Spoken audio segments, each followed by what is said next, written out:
오늘 함께 나눌 말씀은 사도행전 2장 42절로 47절까지의 말씀 함께 나누도록 하겠습니다.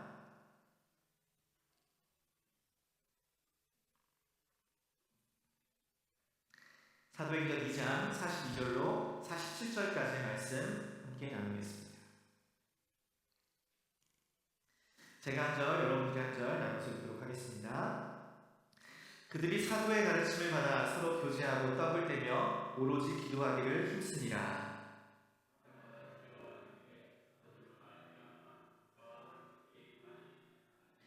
믿는 사람이 다 함께 있어 모든 물건을 서로 통용하고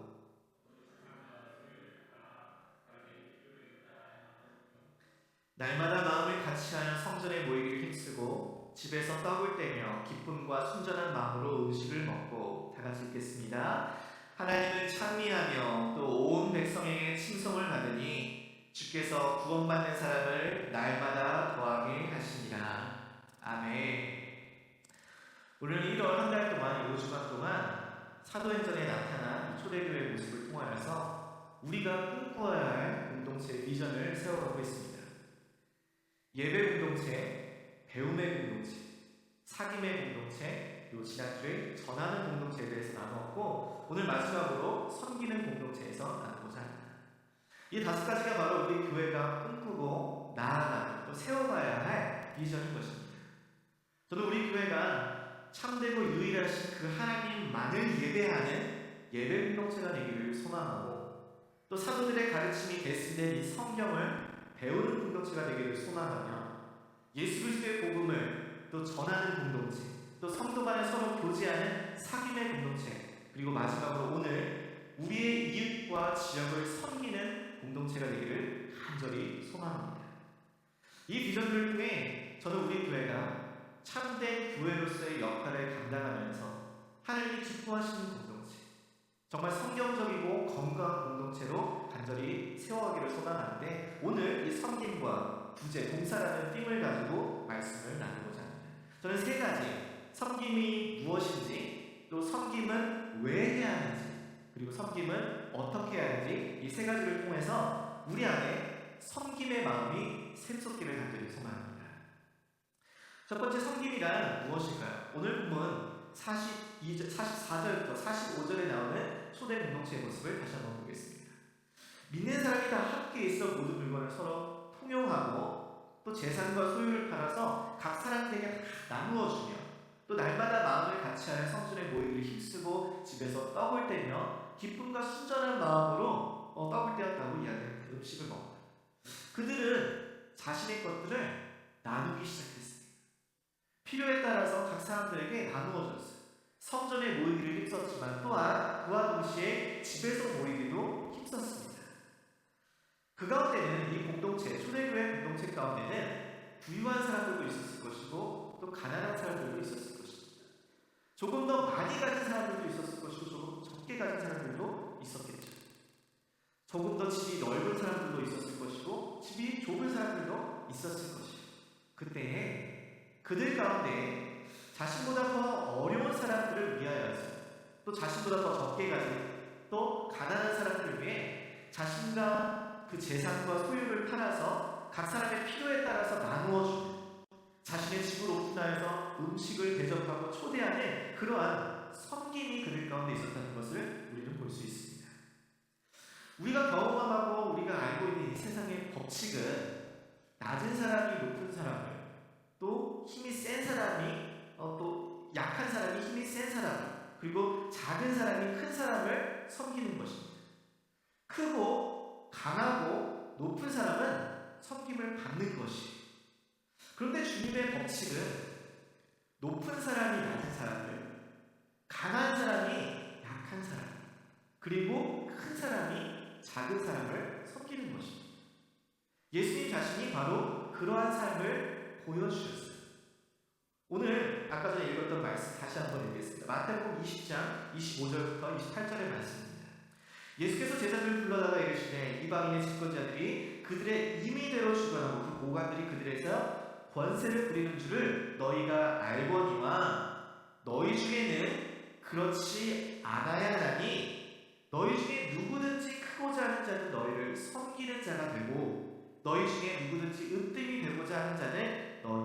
종이 되어야 하리라.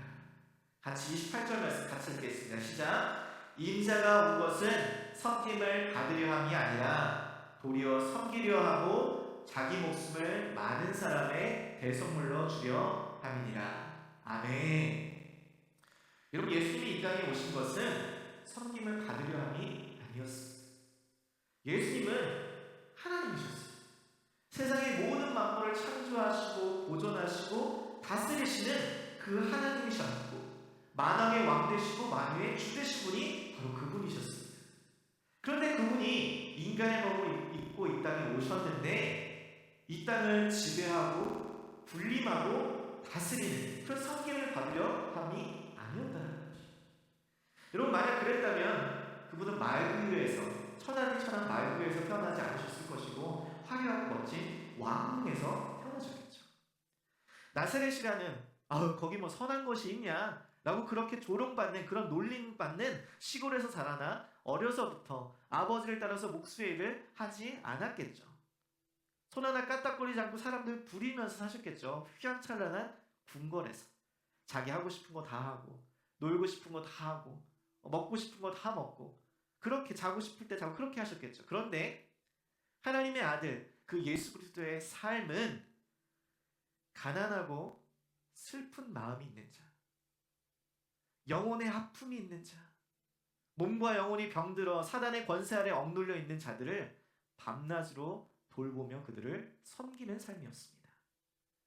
누울 자리, 머물 자리는 당연하고 먹을 것도 준비되어 있지 않았고, 사람들의 영적인 필요를 채워주시기 위해 말씀을 가르치시고 병든 자들을 치유하시며 천국 복음을 전파하셨습니다.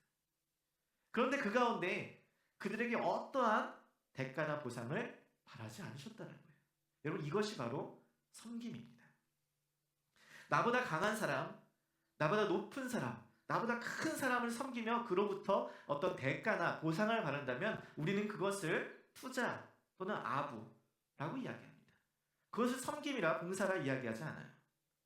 예수님께서 말씀하시는 이 섬김은 섬김의 대상으로부터 아무런 대가나 보상을 바라거나 기대하지 않는 것이. 여러분, 예수님께서 병든 자를 치유하시고 진료비를 청구하시는 거 보셨나요? 예수님께서는 말씀을 가르치시고 수고비를 달라고 요구하신 적이 없으십니다. 예수님은 그들에게 아무런 대가나 보상을 바라지 않으셨어요. 오히려 그들은 이런 예수님을 우습게 여기고 하나님의 아들이라 사칭한다며 신성모독죄를 그를 모독하고 고소하고 결국은 십자가에 못 박았던 자들이 바로 그들이었습니다. 우리였어요. 그럼에도 불구하고 예수님께서는 그들을 구원하시기 위해 자신의 목숨까지 내어주시는 섬김을 보여주셨다는 거예요. 여러분, 이것이 섬김입니다. 우리는 내가 뭐 해준 거는 잘 기억해서 그에 대한 보상이나 대가를 기대합니다. 내가 이만큼이나 섬겼는데 나한테 이 정도는 해줘야지. 우린 이런 생각들이 다 있어요. 부부관계에서 내가 당신을 지금까지 얼마나 열심히 뒷바라지했는데 어떻게 지금 나한테 이럴 수 있어? 자녀와의 관계에서 내가 너를 어떻게 키우느라 고생했는데 엄마 아빠한테 어떻게 그럴 수 있냐, 이런 배은망덕한 놈. 교회에서도 내가 교회에 얼마나 충성하고 열심히 섬겼는데 교회가 어떻게 목사님이 나한테 이럴 수 있어? 이렇게 내가 해준 것만큼 상대방이 안 해주면 우리는 그 안에 서운함과 섭섭함이 우리 안에 생겨난다는 거지. 여러분, 그런데 섬김은 아무런 대가를 바라지 않고 아무런 보상을 바라지 않고 자신의 모든 것을 기꺼이 내어준 것, 그것이 섬김인 줄 믿습니다. 만왕의 왕이시기에 그 누구보다도 섬김을 받아야 할 예수님이셨지만 그분은 오히려 사람들에게 멸시와 천대를 받고 조롱을 당하셨으며 자신이 3년 동안 가르친 그 제자들로부터까지 배신을 당하셨습니다. 버림을 받으셨어요. 수많은 사람들을 섬겼지만 그가 십자가 위에서 아무 힘없이 외로이 쓸쓸히 비참하게 죽으실 그 순간 가운데 예수님의 섬김을 받은 그 누구도 자신의 받은 섬김에 대한 보상과 대가로 그에게 나타난 분이 아무도 없었습니다. 그를 누구도 구해주지 못했어요. 그러나 아무런 대가를 바라지 않고 아무런 보상을 기대하지 않고 오직 섬기려 이 땅에 오신 그 예수님께서는 십자가 위에서 자신의 목숨까지 내어주시며 인간을 향한 섬김을 완성하셨다는 것입니다. 그때 하나님께서는 그의 이름을 지극히 높여 이 땅에서 가장 낮은 자로 섬기신 예수님을 이 땅에서 가장 높으신 이름을 주셨다는 것이에요. 여러분, 이것이 섬김입니다. 인간을 섬기기 위해서 인간이 되어 인간의 수준까지 내려오신 것, 그는 근본 하나님의 본체시나 하나님과 동등됨을 취할 것을 여기지 아니하시고 자기를 비워 종의 형체를 가지사 사람들과 같이 되신 것. 여러분, 섬김의 대상인 상대의 수준까지 내려가 아무런 대가와 보상을 바라지 않고 기대하지 않고 그저 자신의 목숨까지 모든 것을 내어주신 그 희생과 사랑, 여러분, 그것이 예수 그리스도께서 우리에게 가르쳐주신 섬김이라는 것이에요. 여러분, 여러분의 삶의 주위를 둘러보십시오. 여러분이 지금 진심으로 받들고 높이고 섬기는 사람들이 여러분들보다 크고 높고 강한 사람인가요? 아니면 여러분보다 낮고 작고 약한 사람들인가요? 무언가 대가와 보상을 바라고 여러분의 시간과 에너지를 쏟고 있으세요? 아니면 그저 아무 기대와 보상 없이 그들께 나의 것들을 내어주며 희생하며 섬기고 있으세요?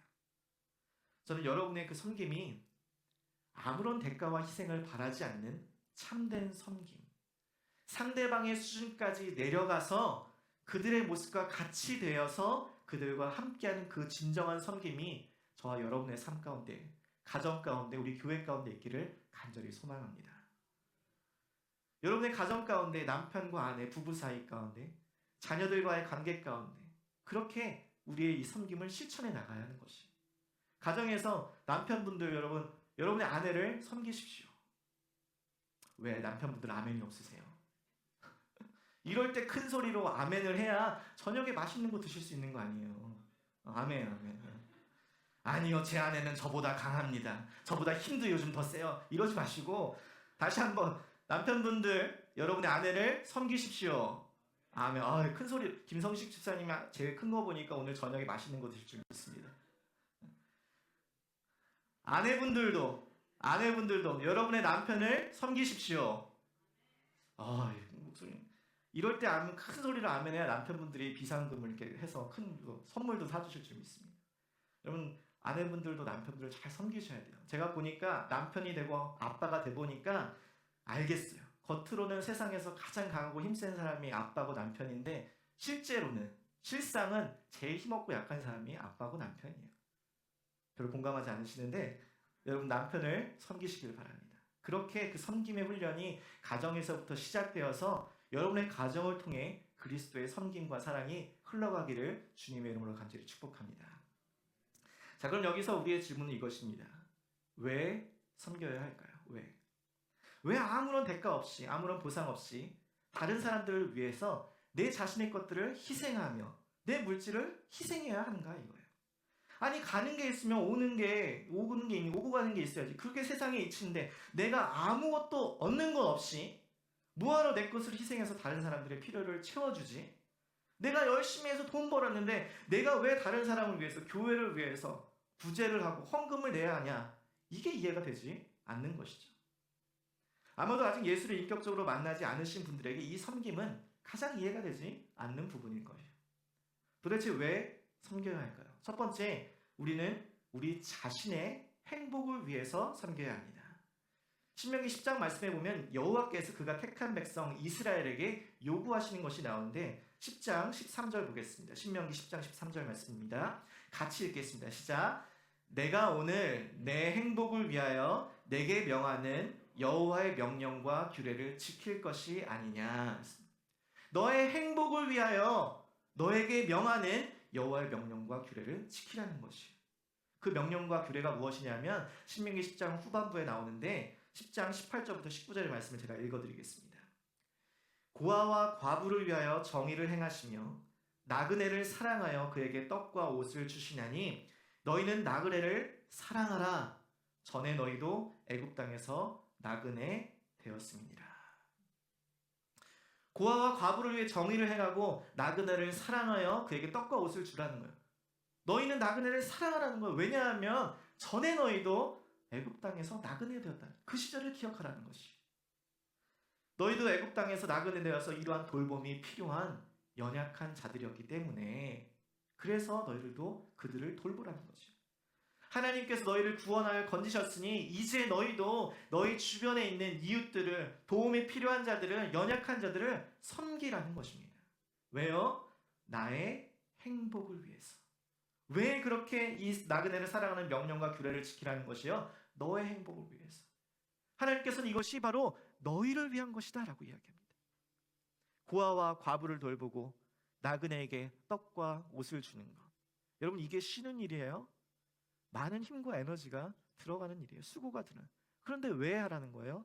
너의 행복을 위해서.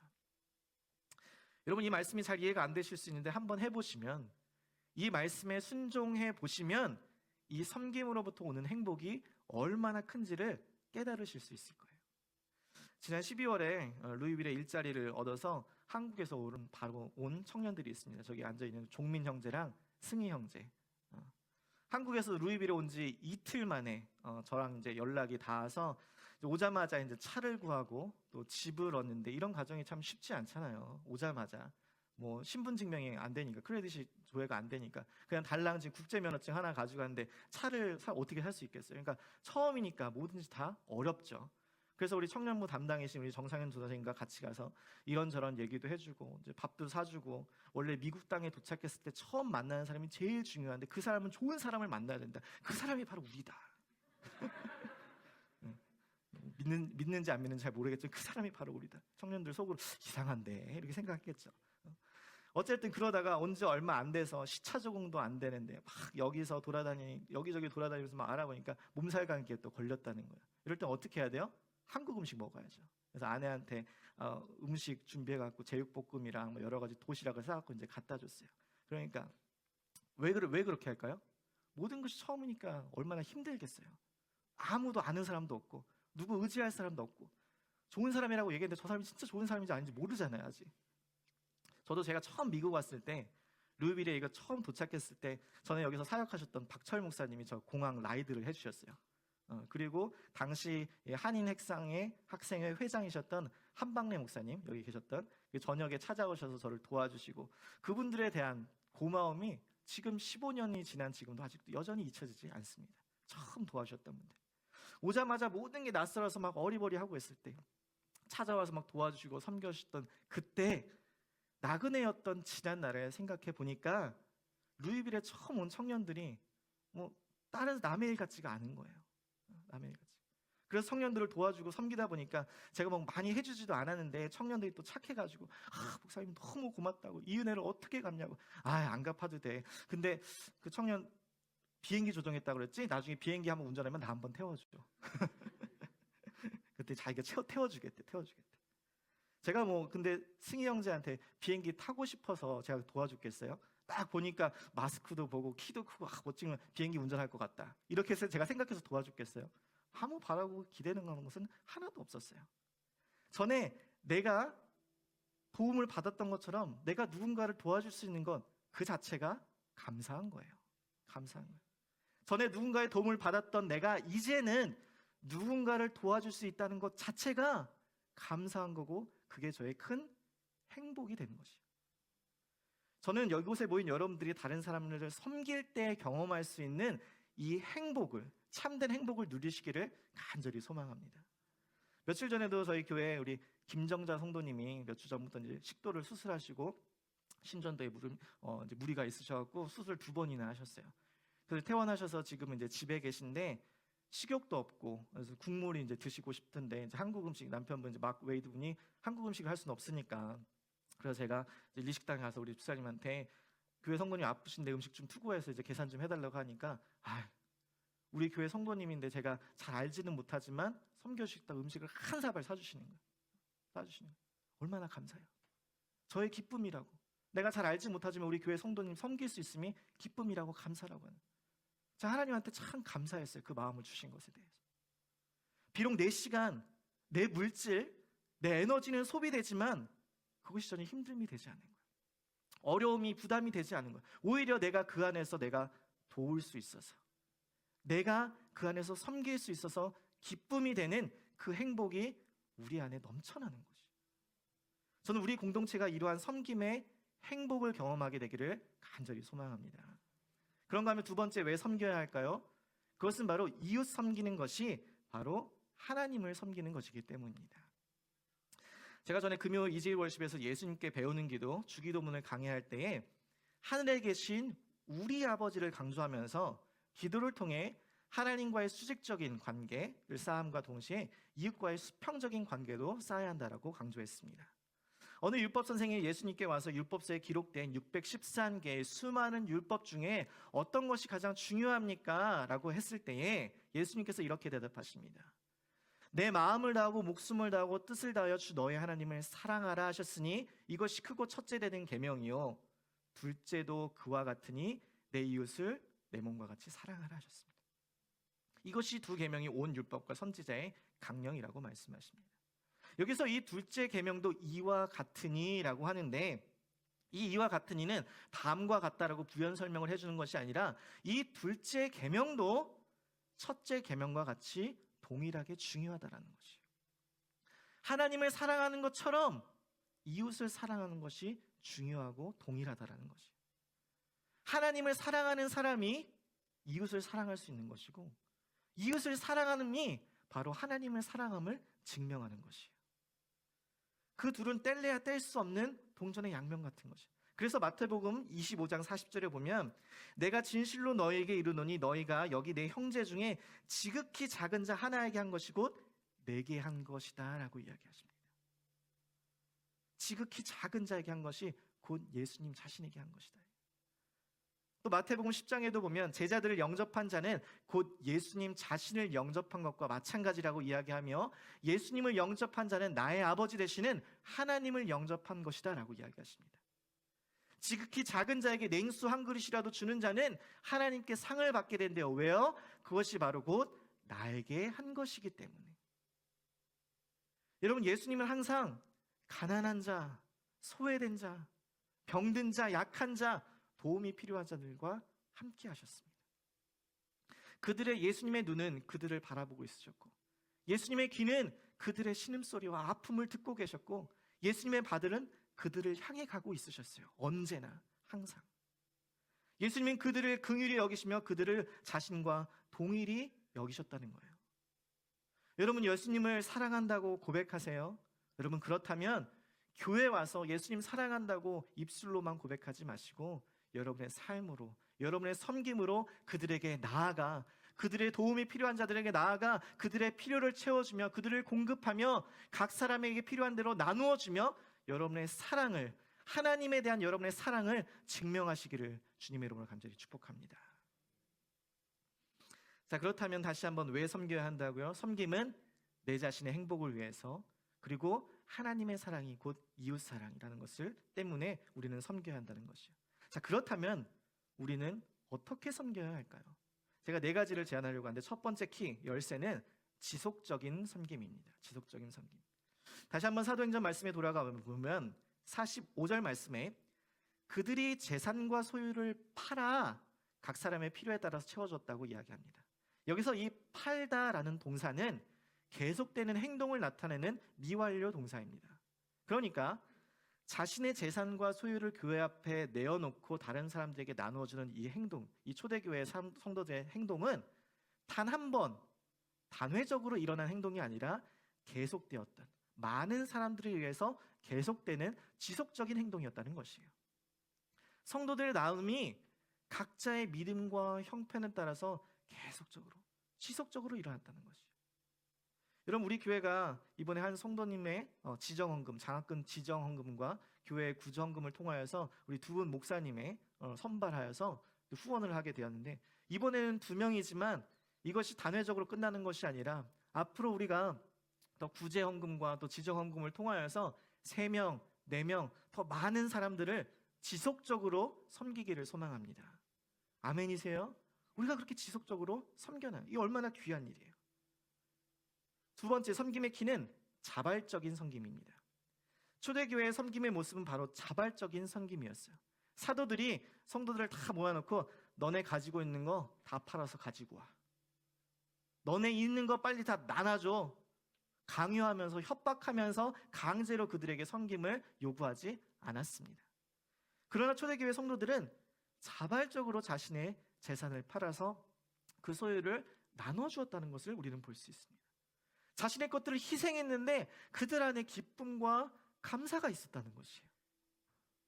제가 담임 목회를 시작하면서 제가 여러 번 강조하는 것들이 있습니다. 그것이 바로 자발성이에요. 교회에 무슨 일을 시작하든지, 집사의 직분이든지 교회의 리더든지 또는 식사를 준비하는 친교든지 제가 자발성을 계속해서 강조했습니다.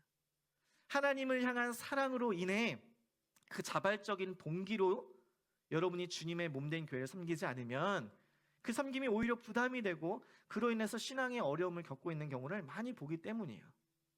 그래서 제가 자발성을 강조했습니다. 여러분, 그러나 자발적인 섬김과 동기를 악용하여서 주님의 몸된 교회를 속한 여러분이 공동체의 한 지체로서의 책임을 회피하지 않기를 바랍니다. 그럼 다시 한번요. 자발적인 섬김과 동기를 악용하여 주님의 몸된 교회에 속한 공동체의 한 지체로서의 책임을 회피하지 않기를 바랍니다. 목사님, 맞아요. 진짜 교회 일은 자발적으로 해야죠. 자꾸 시키고 부담 주지 마세요. 그리고 하나 더, 저는 자발적으로 하고 싶은 마음이 하나도 없어요. 네, 그럼요. 앞으로도 계속 없으실 거예요. 여러분, 계속 없으실 거예요. 인간은 누구나 다 편함을 추구하기 때문에 자발적인 섬김으로 힘든 노동을 하기를 원치 않습니다. 누구도 원하지 않아요. 내 에너지를 쏟고 내 것을 다 희생하고 내 물질을 내어놓는데 안 힘든 사람이 어디 있을까요? 목회자라고 저는 모든 섬김이 다 즐겁고 하나도 안 힘들까요? 아니요, 저도 힘들어요. 전에 다이어트 하려고 그렇게 노력해도 살이 안 빠지더니 목회 시작한 다음에 한 달만 한 5kg가 빠졌어요. 여러분, 다이어트가 잘 안 된다, 저랑 같이 목회 시작하시면 됩니다. 여러분, 낮이고 밤이고 목회자는 쉬는 시간이 없어요. 매 순간 무엇을 하든 계속 말씀을 묵상하고 성도들을 위해서 기도하고 어떻게 할지 계획하고 생각하고 준비를 하는 것이에요. 모든 성도님들의 삶의 상황이 다 저의 삶의 순간들이 되는 것이에요. 월요일 쉬는 날에 성도님들이 아프셔서 수술을 한다는데 제가 오늘 쉬는 날이라 자발적인 마음이 안 생겨갖고 제가 다음 기회에. 여러분, 그럼 제가 여러분과 삶을 나누는 목회자라고 할 수 있을까요? 저는 그런 목사가 되고 싶지 않습니다. 목자에게는 하나님께서 맡겨주신 양을 돌보는 책임이 있듯이 그리스도의 몸된 교회의 지체를 이루는 성도님들 한 분 한 분께서는 함께 공동체를 속한 이 공동체를 향한, 교회 성도들을 향한, 교회를 향한 책임이 있는 것이에요. 그래서 교회의 멤버로서, 성도들의 형제 자매로서 책임을 가지고 자발적인 섬김을 이루어가야 하는 것이에요. 식사 친교 아직 빈칸이 남아있는데 많이 여러분 공동체를 일원으로서 책임을 가지고 여러분 섬겨주시기를 부탁드립니다. 친한 분들과 함께 모여서 함께 섬겨주세요. 그러면 여러분의 섬김으로 많은 성도들이 함께 누리며 초대교회처럼 기쁨과 순전한 마음으로 음식을 나누게 될 줄 믿습니다. 여러분, 아멘이세요? 아멘이에요. 세 번째, 섬김의 열쇠는 작은 것부터 시작하는 섬김입니다. 우리는 섬김이라는 것에 이미 큰 부담감을 가지고 시작합니다. 나도 초대교회처럼 이렇게 내 재산과 소유를 다 팔아서 나눠줘야 돼? 그런 생각이 우리는 섬김은 나는 절대 못해 라고 생각합니다. 하지만 섬김은 각자의 믿음의 형편과 상황에 따라 하는 것이에요. 여러분에게 주어진 상황 가운데 아주 작은 것부터 천천히 시작하시면 됩니다. 지금 매주 토요일에 안수 집사님 가정에 오셔서 교회를 다 청소하고 있는데 여러분, 나도 도울 수 있다라고 하시면 오셔서 함께 하시면 됩니다. 교회의 본당에 청소기 돌리는 것, 지난 주보 정리하는 것, 그리고 쓰레기통 비우는 것, 말씀 노트, 여러분들 지금 적고 계신 말씀 노트 새롭게 꽂아 놓는 것, 필요한 곳에 지난 주보를 정리하는 것. 한두 사람이 혼자서 이것들을 다 하려면 힘들지만 여러 사람이 함께 모여서 조금씩 나눠서 하면 다 할 수 있는 일이에요. 쉽게. 섬김은 이렇게 작은 것에서부터 시작하는 것이에요. 그런가 하면 마지막으로 네 번째, 잘하는 것부터 시작하십시오. 하나님께서는 여러분에게 각자에게 주신 달란트가 있습니다. 잘하는 것이 있어요. 그것부터 시작하시면 됩니다. 내가 악기를 잘 다룬다, 내가 노래를 잘한다, 그러면 예배팀에 조인해서 섬기기를 시작하시면 됩니다. 내가 컴퓨터를 잘한다, 그럼 교회 멀티미디어 팀에 들어가셔서 섬기기를 시작하시면 되는 거예요. 지금 우리 교회 방송 시스템을 지금 업그레이드 해갖고 이계재 전사님이 아주 지금 고생이 많으십니다. 여러 가지 지금 앞에 PPT 화면 띄우랴, 지금 유튜브 자막하랴, 음향하랴, 지금 몸이 3개인데 몸이 3개라도 부족한 편이지 몸 하나로 모든 것들을 다 통제하고 있으세요. 지금 여러분 지금 신학교에서 이런 거 안 배웁니다. 방송 신학교에서 이런 거 한 번도 가르쳐 주질 않아요. 그런데 이 모든 것들을 다 혼자 하시니까 얼마나 힘들어요. 근데 내가 컴퓨터 조금 잘한다, 멀티미디어 방송이나 음향에 좀 달란트가 있다, 안다, 그러면 같이 도와주시면 되는 거예요. 내가 또 운전을 잘한다, 그러면은 우리 교회 지금 차량 구입하기로 했으니까 예배 드리러 교회 오고 싶으신데 차가 없으신 분들, 또 운전하기 어려우신 분들을 위해서 주일에 그냥 교회 조금 일찍 오셔서 교회 차량으로 봉사해 주시면 되는 거예요. 이렇게 섬기는 것이에요. 지속적으로, 자발적으로, 작은 것부터, 그리고 잘하는 것부터.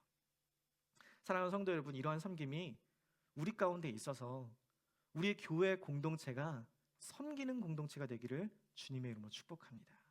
그리하여서 이 섬김이 단지 우리 교회뿐만 아니라 우리 주변의 이웃 섬기고 우리가 살고 있는 이 땅 루이빌 지역을 섬기며 교회로서의 참된 역할을 감당하게 되기를 주님의 이름으로 간절히 소망합니다. 말씀을 마무리하며 한국의 슈바이처라고 불리는 장기려 박사님의 이야기를 들려드리려고 합니다. 한국 전쟁이 한창이었던 1951년 10월 가족들과 헤어져서 남한으로 오게 된 장기려 박사님은 경남 구제위원회 전영창 거창고등학교 설립자라고 합니다. 그분과 또 한상동 목사님의 요청으로 영양실조와 또 전염병에 시달리던 피난민과 또 행여황자들을 위해서 제3영도교회라는 창고를 빌려서 복음진료소라는 이름으로 무료 진료를 시작했습니다. 이때에 유원군 사령부에서는 대형 천막 3개를 장기려 박사에게 지원했다고요. 그는 천막병원에 진료실, 수술실, 입원실을 꾸민 후 매일 100명이 넘는 환자들을 무료로 치료했습니다. 그렇게 5년이 지나자 부산 시민들은 장기려 박사의 헌신에 보은하는 마음을 담아서 병원 건립 모금 운동을 펼쳤고, 그 결과 1956년 10월에 송도의 복음병원, 현재의 고신대 복음병원을 신축했다고 합니다. 장기려 박사님은 환자들만 아니라 병원 직원에게도 인정을 베푸시는 분이었다고 합니다. 병원 직원은 가족 수대로 월급을 받았다고요.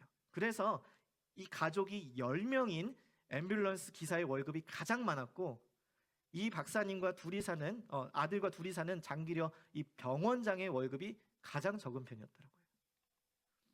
그렇기 때문에 이 병원은 현대적인 모습으로 바뀌긴 다음에도 운영이 계속 어려웠다라고 합니다.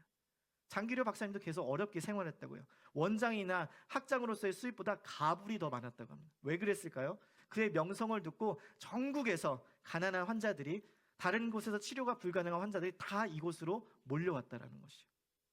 그들은 복음병원에 입원시키고 수술해서 병이 나오면은 병원비를 지불할 수 없는 경우가 허다했다는 거예요. 왜요? 가난해서. 한 번은 장기려 박사님이 병원장으로 재직하고 있을 때 경남 어느 한 농부가 중병에 걸려서 복음병원에 입원했는데 몇 차례 수술 끝에 건강을 회복했는데 워낙 가난하다 보니까 치료를 끝내고도 입원비 밀린 것들을 낼 수가 없어서 퇴원을 하지 못했다는 거예요. 그래서 생각하다 못한 이 농부가 병원장인 장기려 박사님에게 찾아와서, 원장님, 모자라는 이 입원비는 돈을 벌어서 갚도록 하겠습니다. 저희가 도저히 지금 할 수 없는 상황이니, 제가 농부인데 지금 나가서 일을 하지 않으면 돈을 갚을 수 없으니 좀 도와주세요. 농사를 지을 수가 없으면 돈을 벌 수가 없습니다. 그랬더니 이 환자의 사정을 들은 이 장기려 박사님이 생각에 잠기더니 밤에 문을 열어놓을 테니까 도망치라고 얘기한 거예요. 그날 밤 이 장기려 박사님 서무과 직원이 모두 퇴원한 다음에 병원 뒷문을 그냥 조용히 열어놨어요. 그리고서 그 얼마 뒤에 농부와 그의 아내가 머뭇거리면서 나타났을 때 어둠 속에서 장기려 박사님이 농부의 거친 손을 잡으면서, 얼마 안 되지만 차비예요, 열심히 사세요라고 했다는 거죠. 다음날 아침 환자가 사라졌다는 간호사의 말을 듣고 서문과 직원이 원장실로 뛰어왔습니다. 환자가 사라졌어요. 내가 보냈어요. 내가 보냈어요. 내가 도망치라고 문을 열어주었어요. 다 나은 환자를 병원에서 마냥 붙들고 있으면 그 가족들은 어떻게 살겠어? 과장도 알다시피 지금은 한창 바쁜 농사철 아니요? 라고 했다는 거죠. 또 한 번은 영양실조에 걸린 환자를 진료한 후에 처방전을 써준데 그 처방전에 닭 2마리를 살 수 있는 돈을 내주시오라고 했다는 것이죠. 여러분, 이분은 김일성 주석의 주치의였습니다. 급성 맹장염으로 김일성이 장기려 박사를 찾았을 때 교회 주일 예배 중이라서 거절할 정도로 신실한 크리스천이셨어요.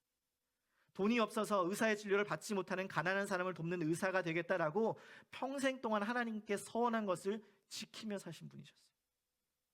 아무런 대가나 보상을 바라지 않고 자신의 모든 것들을 내어주며 가난한 자, 병든 자, 약자들을 섬겼던 그였기에 사람들은 그에게 바보 의사라는 별명을 붙여주었지만 그의 비분에 적힌 그의 유언처럼 주님을 섬기다 간 사람, 이웃 섬김을 통해서 주님을 섬기는 것이 무엇인지를 보여준 그의 섬김은 천국에서 해같이 빛날 줄 믿습니다.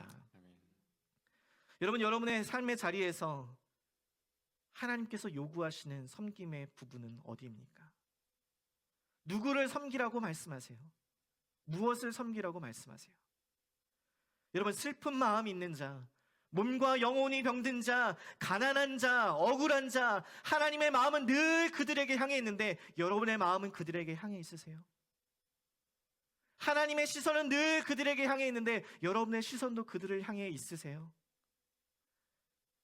사랑하는 성도 여러분, 저는 저와 여러분의 삶이 그리고 우리 공동체가 하나님의 마음과 시선이 머무는 그곳에 함께 있어서 그들을 섬기는 귀한 믿음의 지체들, 공동체 되기를 주님의 이름으로 간절히 소망합니다.